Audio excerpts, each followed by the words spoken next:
It is 1808. An Imperial Chinese war fleet of 35 warships has just caught up to the target they have been hunting for a year. The commanding admiral signals the attack.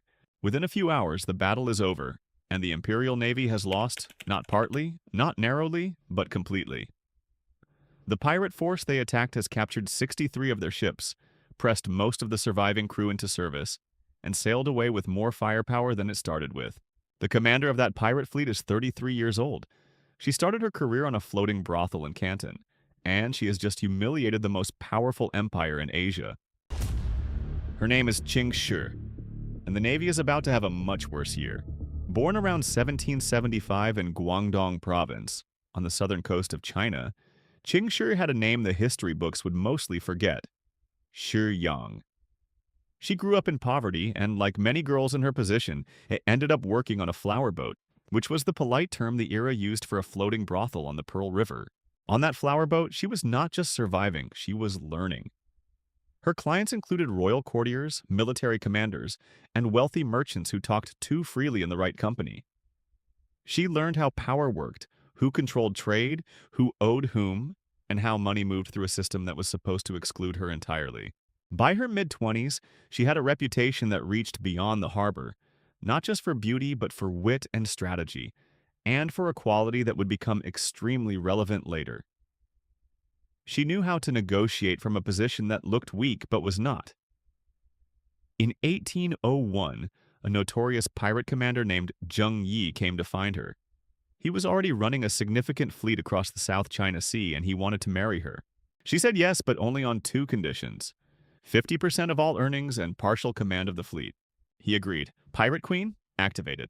The South China Sea in the early 1800s was already chaotic, but under Ching Shih and Zheng Yi's joint command, the Red Flag Fleet, named for the color of its sails, began absorbing rival pirate groups at a pace that made the Qing dynasty deeply uncomfortable.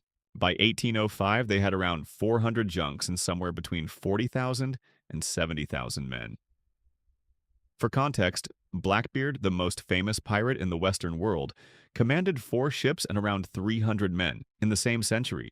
Then, in November 1807, Zheng Yi died, possibly in a typhoon, possibly in combat. The historical record is unclear, which is honestly the most pirate way to go. The fleet immediately began to fracture. Lieutenants jostled for position, rival factions circled, and the Qing dynasty watched with interest, hoping the problem would solve itself. But Ching Shih had a different idea. Within weeks, she had consolidated control of the entire confederation, not through violence but through a combination of political maneuvering, strategic alliance with Zheng Yi's adopted son Zhang Bao, and a code of rules so clear and so brutal that any ambiguity about who was in charge evaporated immediately. The code she implemented deserves a moment. Deserters had their ears chopped off. Anyone who gave orders not sanctioned by her was executed. All captured goods had to be registered and turned over, with 20% returned to the captor and 80% going into the collective fund. If a pirate raped a female captive, execution.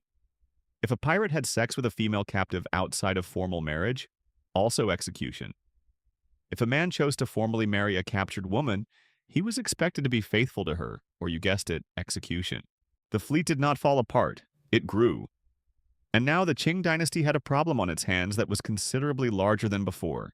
By 1808, Ching Shih controlled the majority of trade on the South China Sea. She taxed merchant ships leaving port.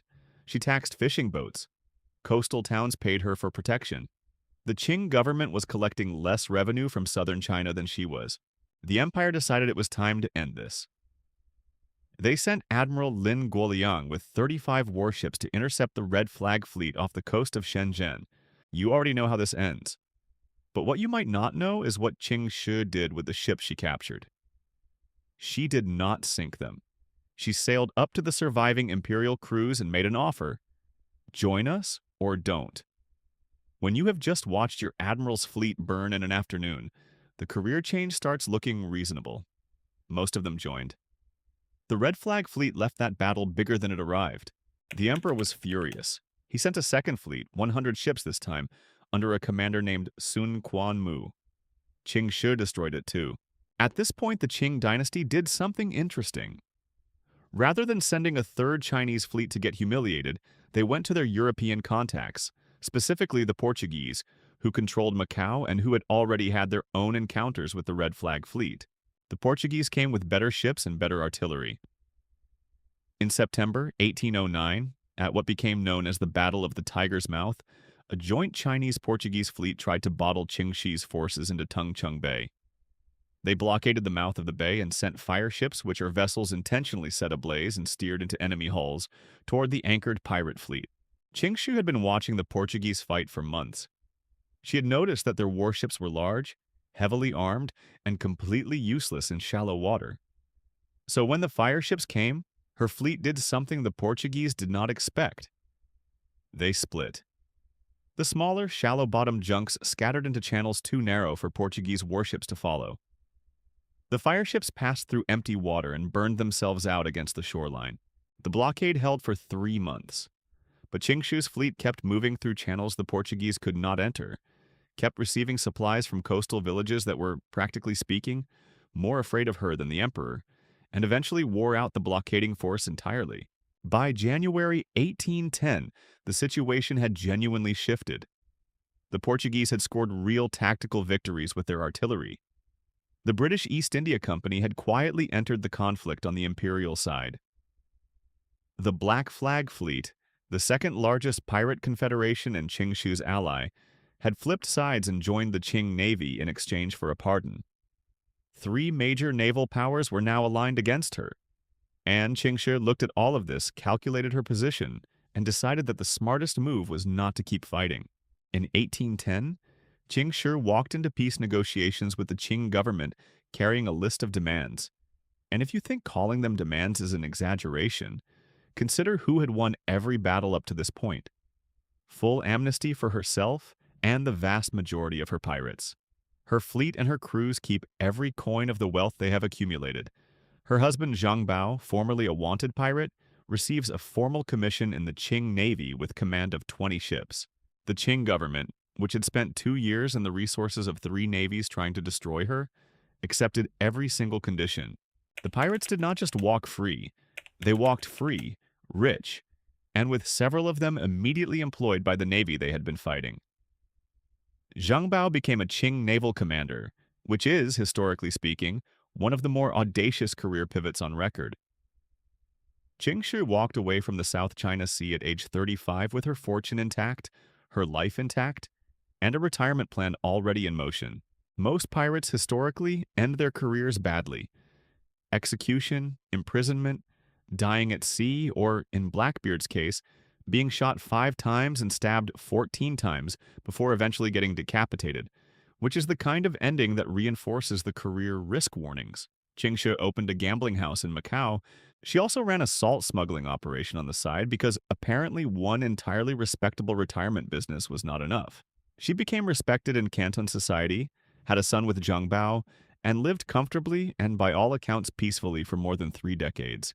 She died in 1844 at the age of 69. Not in battle, not in prison. She retired, opened a business, outlived most of her enemies, and died peacefully while the British Empire was still fighting the Opium Wars right outside her door. The Chinese Imperial Fleet could not stop her. The Portuguese Navy could not stop her. The British East India Company could not stop her. She chose, when she stopped, she chose the terms, and she walked away with everything. The only force in the South China Sea that ever defeated Ching Shih was Ching Shih deciding she was done. And somewhere in the Qing dynasty's records, there is an accounting of every ship and every man and every foreign alliance it took to not beat her. And the total at the bottom comes out to 3 navies, 2 years, and 1 gambling house in Macau. If you want to see another story like this one, subscribe.